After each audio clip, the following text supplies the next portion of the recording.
The massive crystal dome of the Galactic Federation stretched high above Captain Jin-Ho Park as he walked through its gleaming corridors. His boots clicked against the polished floor, each step echoing in the vast space that housed representatives from across the galaxy. The human captain had traveled for months to reach this moment, carrying Earth's hopes in a single datapad tucked under his arm. The council chamber buzzed with alien languages as 12 different species discussed matters that affected billions of lives. Jin-Ho had studied each race during his journey here, the towering Corvan with their insect-like features and aggressive nature, the floating Nexari who communicated through thoughts rather than words, the crystalline Zephyrians who lived for thousands of years. Each species looked down on others they considered inferior, and today humanity was about to join that list. Admiral Vextar of the Corvan Empire dominated the central platform.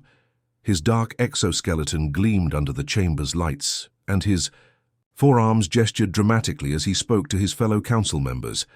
When Jin-Ho entered, all conversation stopped. 12 pairs of alien eyes turned toward the lone human representative. "So this is what Earth sends us," Vextar's voice boomed through the chamber's translation system, her single human to represent an entire world. His mandibles clicked together in what Jin-Ho recognized as Corvan laughter.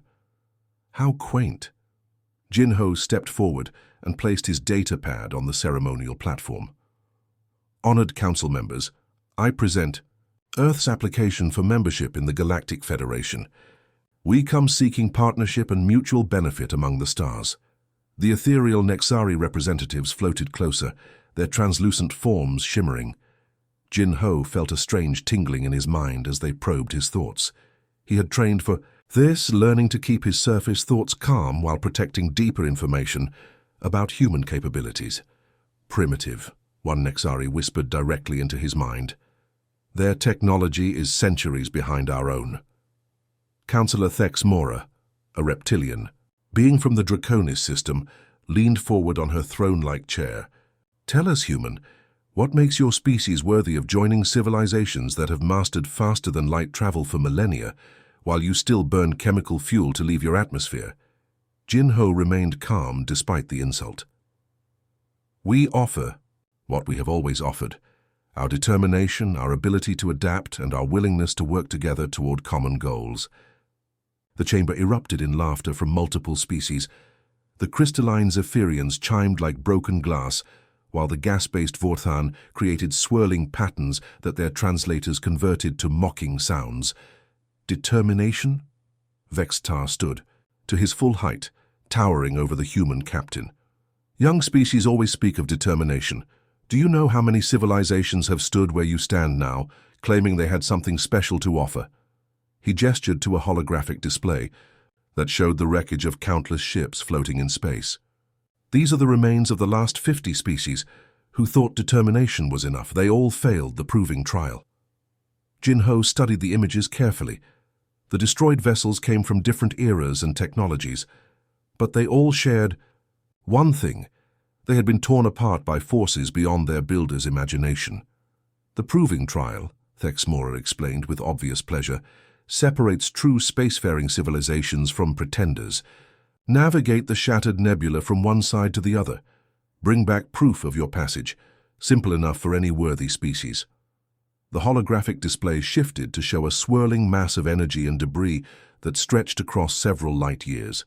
The shattered nebula looked like a cosmic storm frozen in time, with lightning that could vaporize planets and gravitational fields that crushed matter into exotic states. "No ship has ever successfully crossed the nebula's core," added a council member from the machine race known as the Collective. "Our most advanced vessels have attempted the passage. All have been destroyed or forced to retreat." Vextar's mandibles clicked again. "But please, little human, tell us about your mighty fleet. Show us these incredible ships that will succeed where our greatest technology has failed." Jin-Ho reached into his jacket and pulled out a small data crystal. "We offer one ship." The silence that followed was deafening. Then the laughter began again, louder than before. Even the normally serious collective units emitted electronic sounds that translated as amusement. "One ship?" Vextar could barely contain his mirth. Earth sends one primitive vessel to attempt what entire battle fleets could not achieve. One ship, Jinho confirmed, his voice steady despite the mockery surrounding him. Thexmora wiped tears from her large eyes. This is the most entertaining application we have received in decades. Very well, human. We accept your offer of suicide. By Nebula. The council members began discussing the logistics of their observation fleet, treating Jinho's mission as a form of entertainment rather than a serious trial. They spoke of betting pools on how long the human ship would survive and which exotic phenomenon would destroy it first. As the formal session ended, Vextar approached Jinho with predatory grace. "I almost feel sorry for your species, Captain. When your ship is torn apart in the nebula's storms, Earth will understand its place in the galaxy as a resource to be harvested by its betters." Jinho bowed politely, as he had been trained. "We thank the Council for this opportunity." As he walked away from the crystal chamber, Jinho activated a small communication device hidden in his uniform. The message he sent was simple: "Trial accepted. Proceed with launch." Behind him, the Council continued their discussions, never imagining that the quiet human captain had just set in motion events that would change the galaxy forever. Admiral Minseo Kim walked through the corridors of Earth's most classified facility, buried 3 kilometers beneath the Pacific Ocean. The message from Captain Jinho had arrived just hours ago, and now humanity had exactly 30 days to prepare for what many considered a suicide mission. The facility buzzed with activity as scientists, engineers, and military personnel worked around the clock on humanity's greatest gamble. The central laboratory stretched the size of several football fields, dominated by a massive holographic projection of their creation. The UES Harmony floated in the display like a metallic phoenix, its sleek hull reflecting imaginary starlight. Unlike the bulky warships other species favored, the Harmony looked almost organic, with flowing curves that seemed to breathe even in the static projection. Dr. Hyunwoo Lee barely looked up from his workstation as Min Seo approached. Dark circles under his eyes showed the toll of months without proper sleep, but his hands remained steady as he calibrated quantum processors that hummed with barely contained energy. His team had been working on this project long before the Galactic Federation had issued their challenge, preparing for the day humanity would need to prove itself among the stars. "Status report," Minseo requested, though she already knew the answer from the constant updates streaming across her neural interface. "The quantum cores are operating at 97% efficiency," Hyunwoo replied, his voice hoarse from exhaustion. "We've managed to create something that shouldn't exist according to conventional physics. Each core doesn't just process information. It learns from every calculation, building an understanding of patterns that traditional computers would miss." Across the laboratory, Dr. So Young Choi manipulated a holographic interface that looked more like art than science. Streams of data flowed around her fingers like liquid light as she fine-tuned the ship's nanotechnology systems. The tiny machines were humanity's secret weapon, capable of rebuilding the ship's structure in real time as it encountered unknown dangers. "The nanobots are alive in their own way," So Young explained as Minseo joined her. "They don't just follow programming, they adapt to situations we never imagined.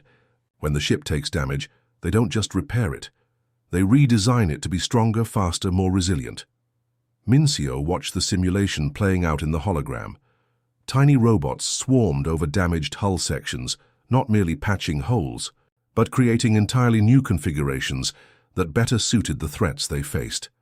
It was technology that bordered on magic, the result of humanity's desperate innovation when faced with seemingly impossible odds. In another section of the facility, Captain Jaemin Song stood before a wall of personnel files. 200 faces stared back at him, each representing the best humanity had to offer. These weren't just the most skilled pilots, engineers, and scientists Earth could produce.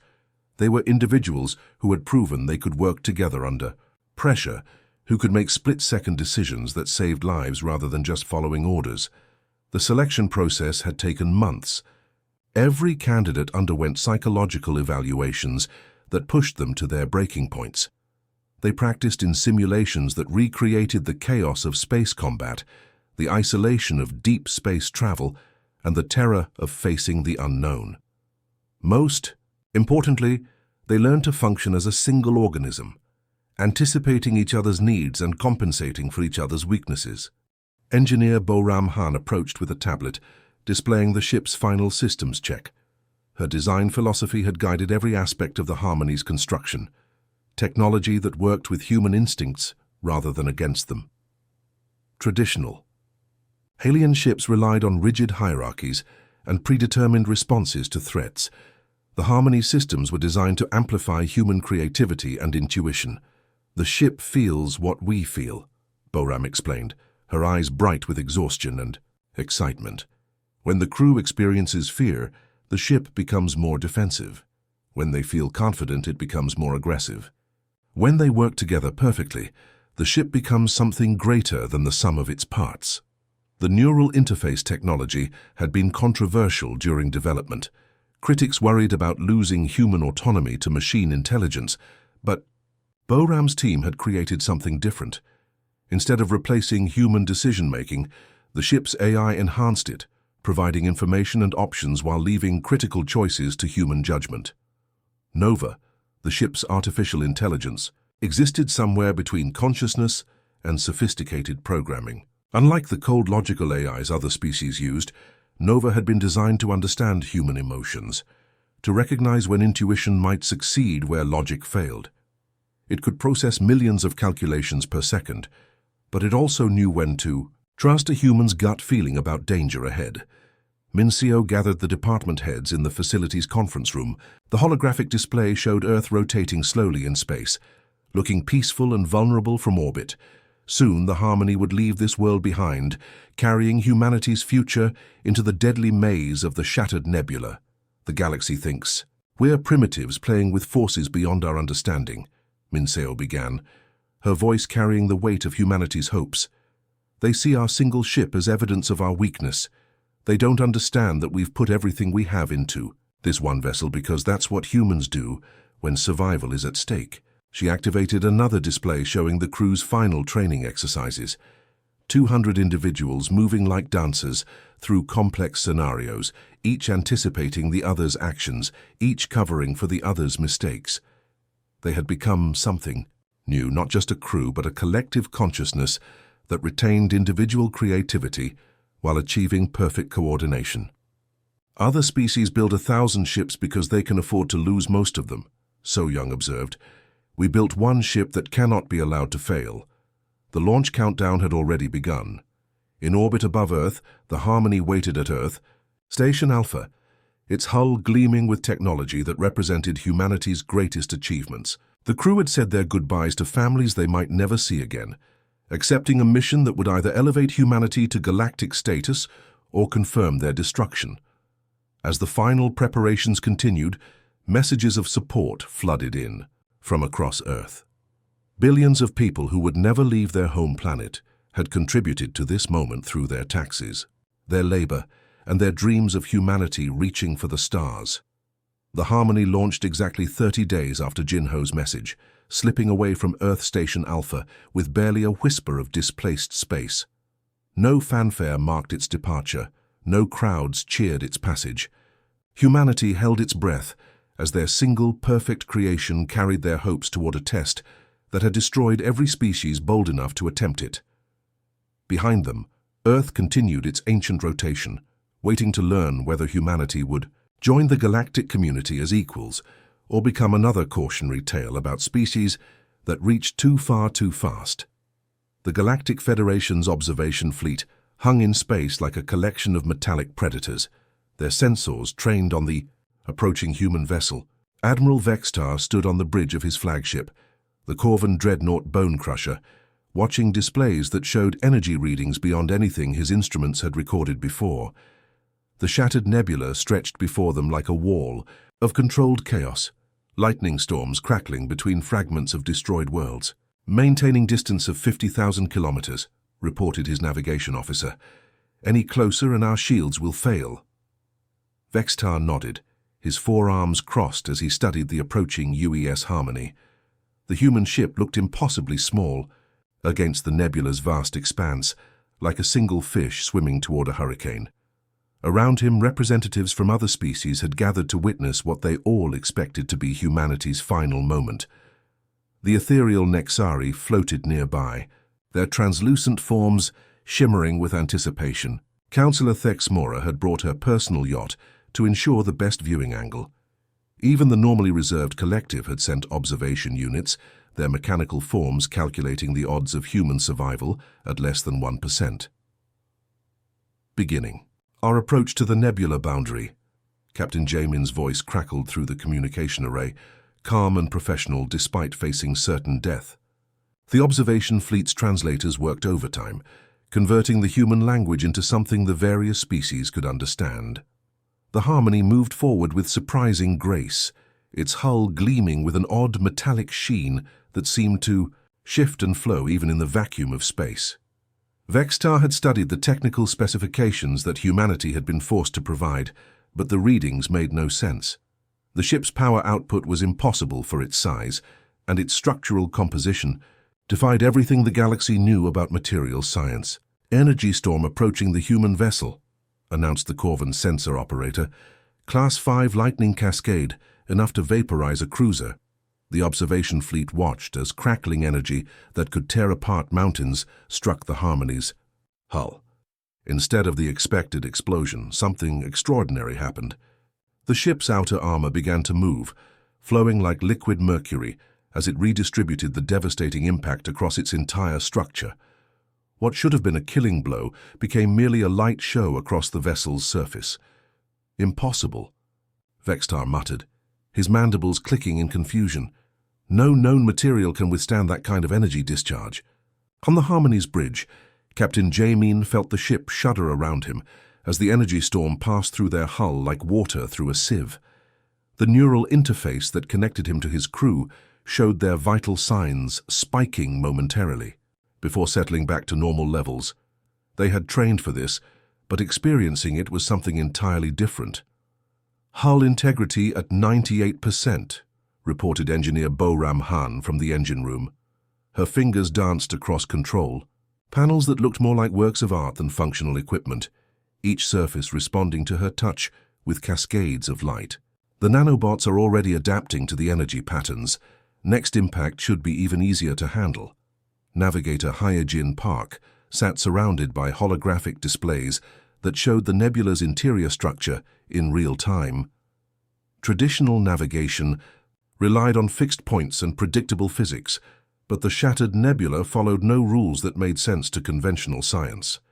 Gravity wells appeared and disappeared without warning, space itself twisted into impossible configurations, and time flowed at different rates depending on location. "Nova, show me the pattern," Yejin requested, speaking to the ship's artificial intelligence as if it were a trusted friend rather than a computer program. The AI's response came not as data or charts, but as a kind of musical visualization. That helped Yejin understand the nebula's chaotic rhythm. Where other species would see random destruction, Nova helped the human crew perceive an underlying harmony in the chaos. The storms weren't random, they followed patterns that could be predicted and used to advantage.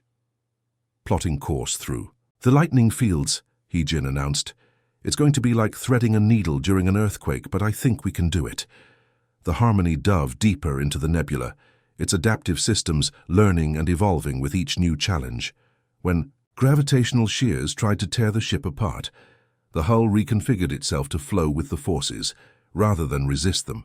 When exotic radiation bombarded their sensors, the ship's quantum cores adapted their processing to filter out the interference. Aboard the observation fleet, the various species watched in growing amazement as the human vessel not only survived, but seemed to thrive in conditions that had destroyed every other ship in galactic history. The Nexari began whispering among themselves in their telepathic language, while the collective units recalculated their probability assessments in real time. "They're not fighting the nebula," whispered one of the Nexari observers, her mental voice carrying wonder and fear in equal measure. "They're dancing with it."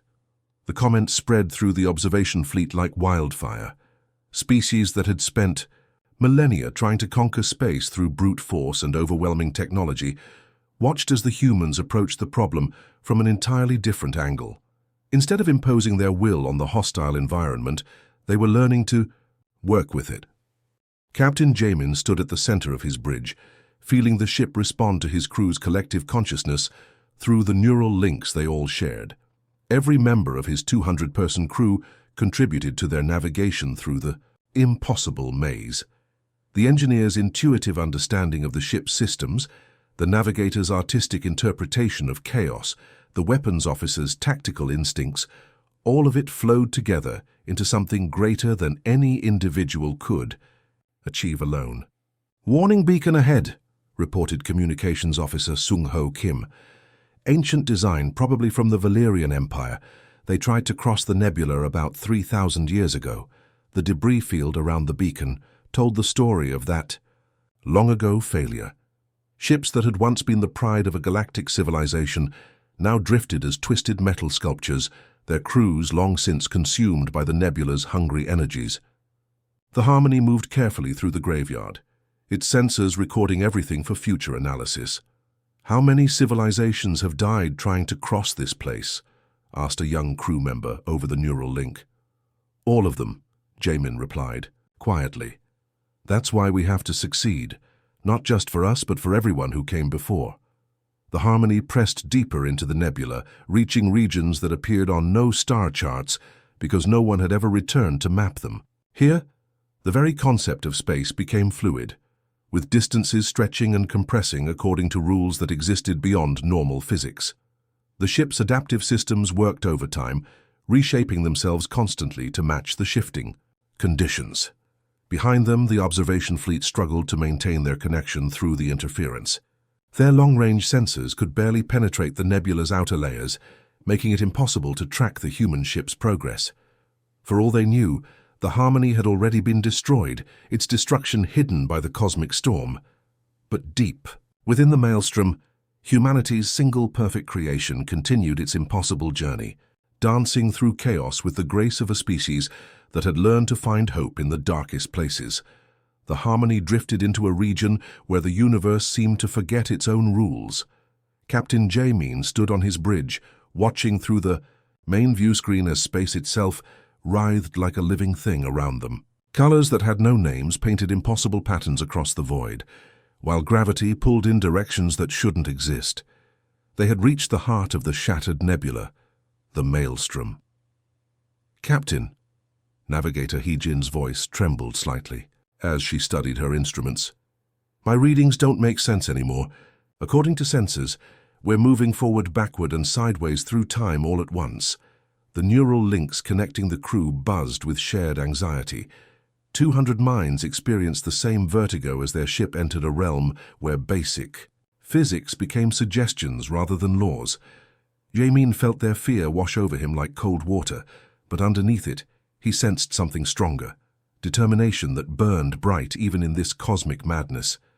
Engineer Boram's hands flew over, her controls as the ship's structure began responding to forces that shouldn't exist. "Hull stress is beyond anything we designed for, but the nanobots are adapting. They're creating new configurations faster than I can track them." Through the bridge's transparent aluminum windows, the crew watched phenomena that would have driven earlier generations insane. Ghostly images of ancient starships flickered in and out of existence, locked in battles that had ended millions of years ago. The temporal echoes showed the final moments of civilizations that had dared to challenge the maelstrom, their death screams frozen in time loops that played endlessly through the cosmic storm. "Those ships," whispered Weapons Officer Tae-hyun, as he watched a massive dreadnought fade in and out of reality. "They're not just memories, they're still dying over and over." The maelstrom fed on more than matter and energy. It consumed the very concept of existence, trapping the essence of everything that entered its domain. Dimensional rifts opened and closed like wounds in space, each one leaking geometries that hurt to look at directly. Cubes with 7 sides rotated through angles that didn't exist, while spheres turned themselves inside out without changing shape. Dr. So Young monitored her equipment from the ship's science bay, watching readings that challenged everything she thought she knew about reality. "The storm is conscious," she announced over the communication system. "It's not just reacting to our presence, It's studying us, learning from us. Captain Jamin closed his eyes and reached out through the neural network that connected his crew.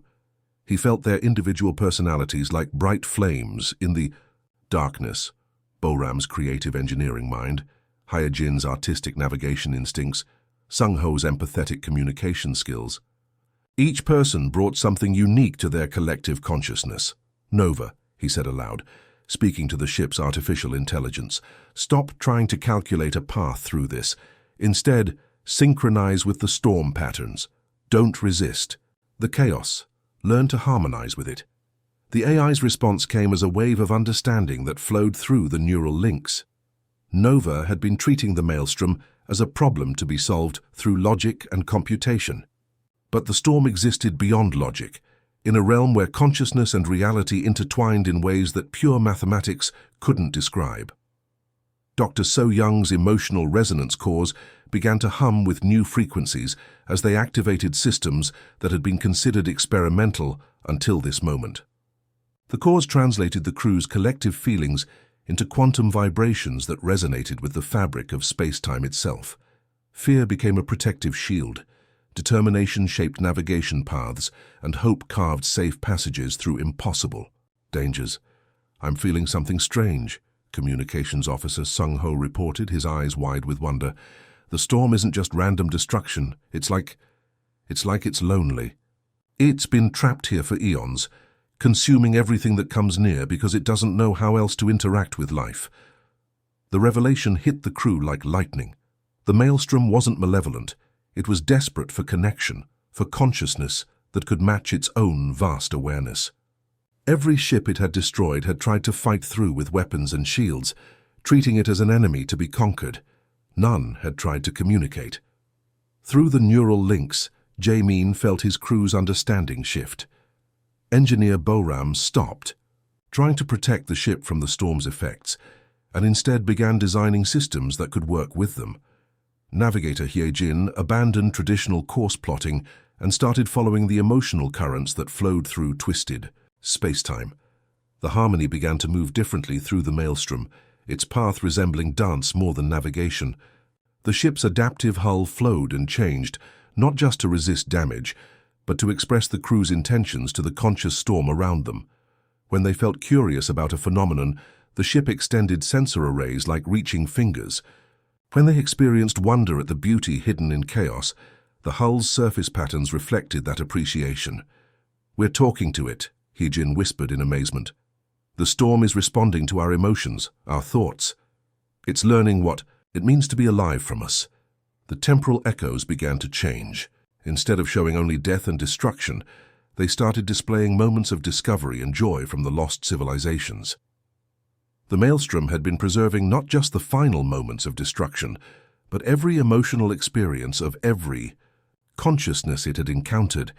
It was like a cosmic library of feelings, storing the essence of what it meant to be alive.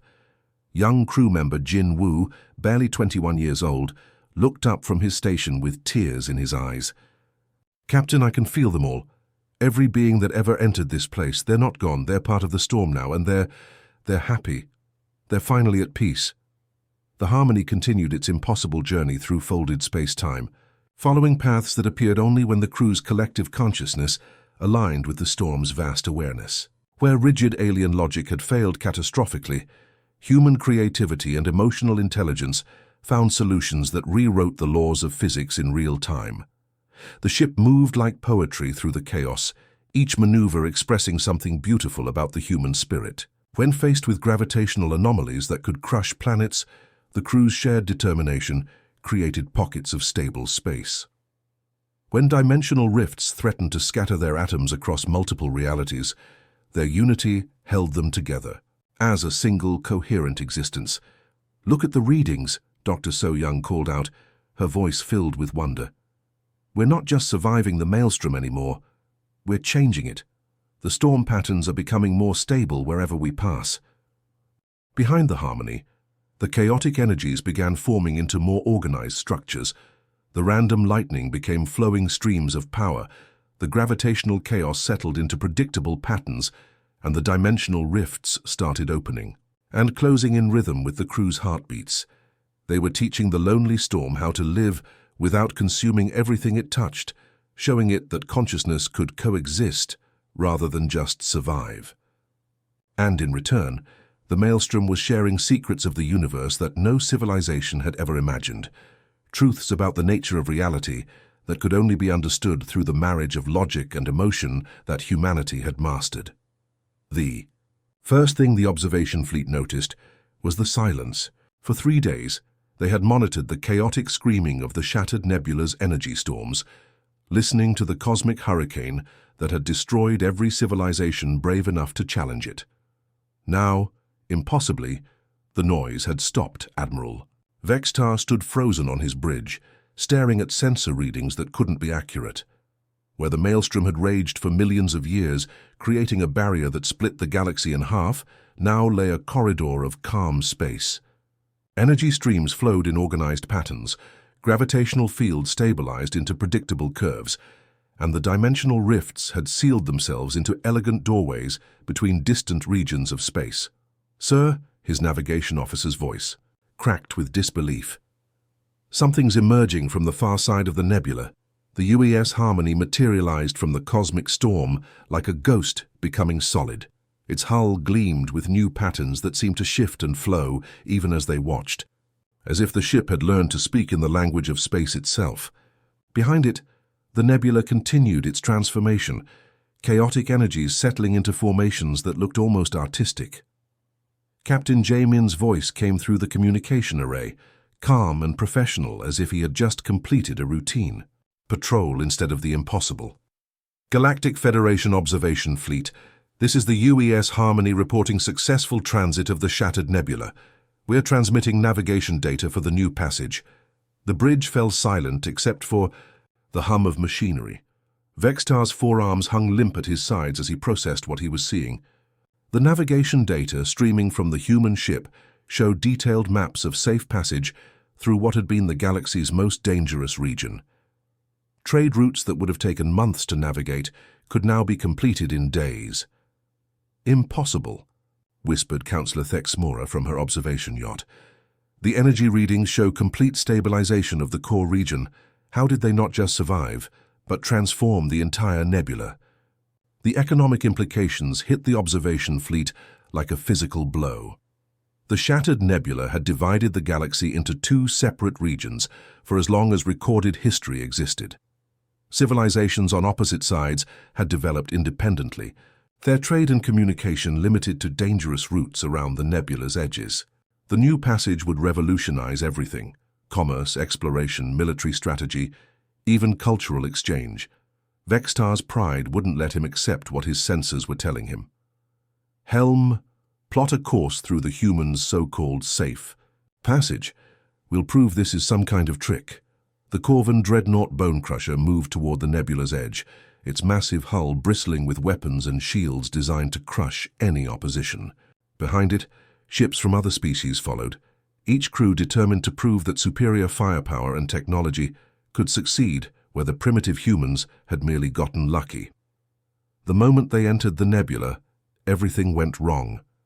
The same forces that had flowed around the Harmony like water around a smooth stone struck the alien vessels, like hammers against glass. The Corvan ship's shields, designed to withstand planet-killing weapons, buckled under energy patterns that seemed to target their specific weaknesses.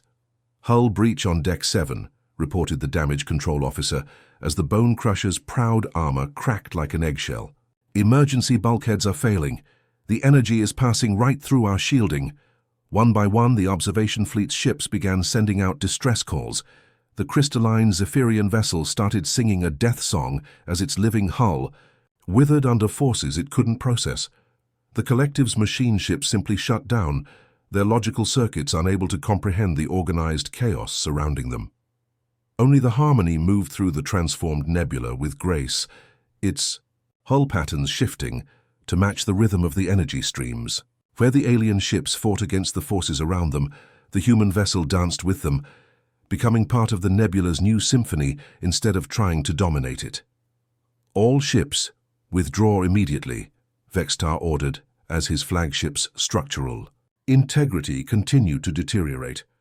Return to safe distance and prepare rescue operations. As the observation fleet limped back to safety, leaving behind a trail of emergency beacons and damaged pride, Counselor Thexmora opened a direct communication channel to the Harmony.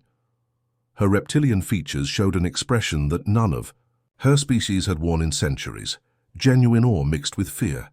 Human vessel, this is Counselor Thexmora of the Galactic Federation. We must know. How did you accomplish what our greatest technologies could not? Captain Jamin's image appeared on the communication screen, showing a man who looked tired but oddly peaceful. Behind him, his bridge crew worked quietly at their stations, their movements synchronized in ways that spoke of perfect coordination. Counselor, we didn't try to conquer the storm. We learned to dance with it. The simple words carried implications that shook the foundations of galactic civilization. For millennia, every spacefaring species had approached the universe as something to be dominated through superior firepower, advanced technology, or overwhelming numbers. The concept of working with natural forces instead of against them was so alien that most couldn't even understand what Jamin meant. Dr. So Young's voice joined the transmission from the Harmony's science station. The nebula wasn't our enemy. It was lonely, trapped in patterns of destruction because that's all it had ever known. We showed it a different way to exist. The implications spread through the observation fleet like wildfire. If the humans were right, if consciousness could interact with cosmic forces in ways that pure technology couldn't match, then everything. The galaxy thought it knew about space travel, and exploration was wrong. Navigator Hyjin added her perspective, her voice carrying the wisdom of someone who had seen the universe from an entirely new angle. We found that reality responds to more than just physical laws. Intent, emotion, unity. These things have power that we never imagined. As the Harmony set course for Earth, carrying with it proof of humanity's successful trial, the galaxy began to understand that they weren't just welcoming a new member to the Federation. They were being introduced to concepts that could reshape their understanding of existence itself. The trade routes that would spring up through the new passage were just the beginning. Scientists from dozens of species would spend decades studying the Harmony's navigation logs, trying to understand how consciousness could reshape reality. Philosophers would debate the implications of sentient storms and living space. Military strategists would realize that their weapons and tactics were obsolete against opponents who could turn chaos into harmony. But perhaps most importantly, the galaxy would learn that strength didn't always come from dominance. Sometimes it came from the courage to approach the impossible with open hearts, from the wisdom to find beauty in chaos, and from the unity that turned individual weaknesses into collective strength. As the Harmony disappeared into hyperspace, carrying humanity's place among the stars, the transformed nebula continued its gentle dance through the void. Where once had stood an impassable barrier, now lay a bridge between worlds, a testament to the power of understanding over conquest and hope over fear. The galaxy would never be the same.